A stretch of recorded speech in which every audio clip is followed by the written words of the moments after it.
சட்டமன்ற உறுப்பினரும் நடிகருமான கருணாஸிற்கு முன்ஜாமீன் வழங்கி மதுரை உயர்நீதிமன்ற கிளை உத்தரவிட்டுள்ளது. கூடுதல் விவரங்களை நமது செய்தியாளர் முத்துராஜாவிடம் கேட்டறியலாம். முத்துராஜா, விவரம் என்ன?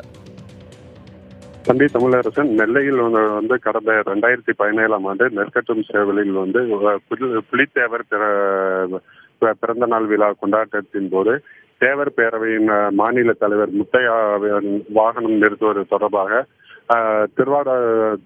திருவாடனை சட்டமன்ற உறுப்பினர் கருணாஸ் அவர்களுடைய ஆதரவாளர்களுக்கும் அவருக்கும் மோதல் ஏற்பட்டதாகவும், இதில் கருணாஸ் மற்றும் அவருடைய ஆதரவாளர்கள் 30 பேருக்கும் மேற்பட்டவர் சேர்ந்து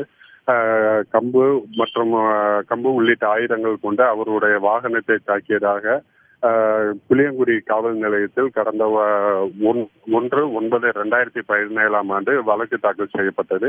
இந்த வழக்கு தொடர்பாக முன்ஜாமீன் கோரி திருவாடனை சட்டமன்ற உறுப்பினரும் நடிகருமான கருணாஸ் முன்ஜாமீன் கோரி கடந்த 1ஆம் தேதி மதுரை உயர்நீதிமன்ற மதுரை கிளையில் மனு தாக்கல் செய்திருந்தார். இந்த மனு மீதான விசாரணை இன்று நடைபெற்ற போது இது குறித்து நீதிபதி 1 வருடம் தாமதத்திற்கு பிறகு வழக்கு பதியப்பட்டிருப்பது ஏன், அவரை கைது செய்ய முயல்வது ஏன் என்ற கேள்விகளை எழுப்பினார். இந்த கேள்விகளுக்கு அடுத்து அவருக்கு முன்ஜாமீன் வழங்கி மதுரை உயர்நீதிமன்ற கிளை நீதிபதி இளந்தரையன் உத்தரவிட்டுள்ளார்.